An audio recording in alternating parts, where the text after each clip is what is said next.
Hi friends, good morning. Welcome back to my channel Upputhala Meghavarshini. అందరు ఎలా ఉన్నారండి? మార్నింగ్ మార్నింగ్ రైస్ తినాలంటే చాలా బోర్ అనిపిస్తుందండి. నాకు అస్సలు తినాలనిపించదు.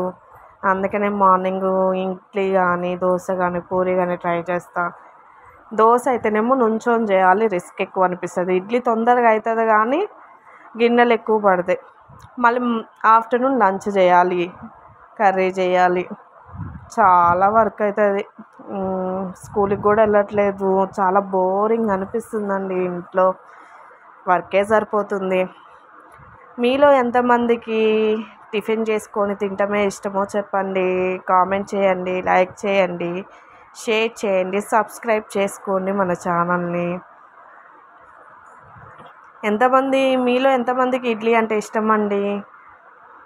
కామెంట్ మాత్రం చేయండి. నా వంటలు చూసి భయపడకండి, పర్లేదు, బాగానే చేస్తా. ఇంట్లో అయితే ఇంకా రేపటి నుంచి అయితే స్కూల్స్ ఓపెన్ కదండి.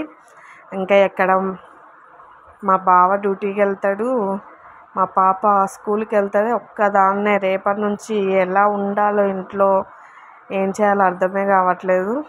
మొన్నటి దాకంటే స్కూల్కి వెళ్ళాను కాబట్టి అలవాటు అయిపోయింది. ఇంట్లో ఉండగలుగుతానో ఉండలేనో నాకే డౌట్ అనిపిస్తుంది. చూద్దాం, ఏదో ఒకటి చేద్దాం. మీలో ఎంతమంది చేస్తారండి morning tiffin, afternoon lunch, curry, లేదంటే రైస్ అయితే తింటారా? మొత్తానికి ఇడ్లీ అయితే చాలా బాగుందండి, టేస్ట్. చట్నీ కూడా బాగా వచ్చింది, కానీ వర్కే ఎక్కువ అవుతుంది. మీలో ఎంతమంది చేస్తారు ఇంట్లో టిఫిను? కామెంట్ చేయండి. పల్లి చట్నీ అయితే బాగుంటుందా, టమాటో చట్నీ అయితే బాగుంటుందా?